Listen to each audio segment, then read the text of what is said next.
আজকে দুবার হাউস ইতিমধ্যে অ্যাডজার্ন হয়েছে। স্পিকার একবার হাউসে কিন্তু আসেন, চেয়ারে বসেনি। কালকে 2টোর সময় হাউস অ্যাডজার্ন করে দিয়েছে, আজ সকাল 11টা। আপনার যদি মানসিকতা থাকে হাউস চালানো, তাহলে আপনি 18 ঘন্টা 19 ঘন্টা 20 ঘন্টার জন্য হাউস মুলতবি করবেন কেন? আপনারও তো দায় দায়িত্ব আছে, হাউস চালানোর দায় দায়িত্ব তো সরকারের। আমরা চাই যে হাউস চলুক, আমরা চাই পার্লামেন্ট চলুক, সরকার চায় না পার্লামেন্ট চলুক। আমরা চাই জেনারেল বাজেট নিয়ে ডিসকাশন। দেশের মানুষ আমাদের এখানে পাঠিয়েছে কথা বলতে, সরকার হাউস চালাতে চায়। সাংসদরা আসে কোশ্চেন আওয়ারে কোশ্চেন করবে, জিরো আওয়ারে তাদের ইস্যুগুলো দাবি দাওয়াগুলো তুলবে। কেউ সেই সুযোগগুলো পাচ্ছে না, তার কোনো সরকারই চায় না হাউস চলুক।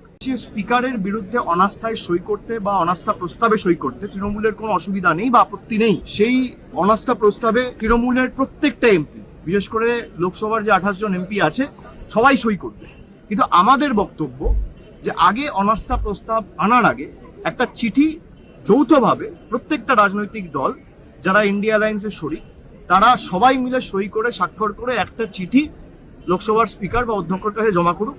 যে 4টে পয়েন্টের বেসিসে আর্গুমেন্ট করা হচ্ছে, ওই 4টে পয়েন্টের বেসিসে, যেমন কংগ্রেসের 8 জন এমপিকে সাসপেন্ড করা হয়েছে, তাদের সাসপেনশন রিকনসিডার করার জন্য বা তাদের সাসপেনশন রিভোক করার জন্য, রিকনসিডার করার জন্য একটা অ্যাপিল স্পিকারের কাছে করা যেতে পারে। স্পিকারকে 2 দিন 3 দিনের একটা সময় দেওয়া যেতে পারে।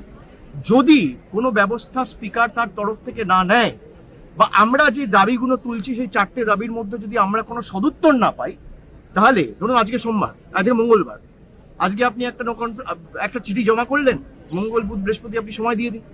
যদি বৃহস্পতিবারের মধ্যে কোনো সুরাহা না হয়, শুক্রবার নো কনফিডেন্স মুভ হবে, কোনো অসুবিধা নেই।